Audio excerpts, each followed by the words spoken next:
este raqueo doble, letra de la señora Neri López y música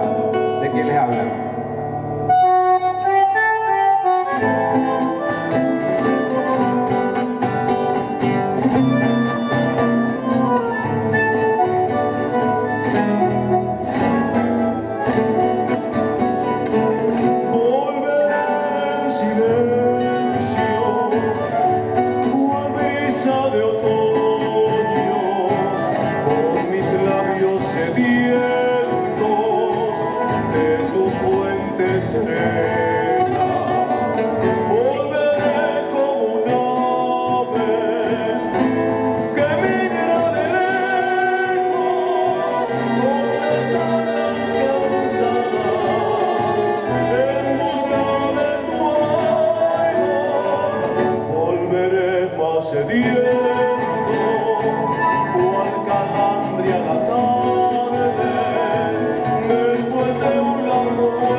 Un día miro el Facebook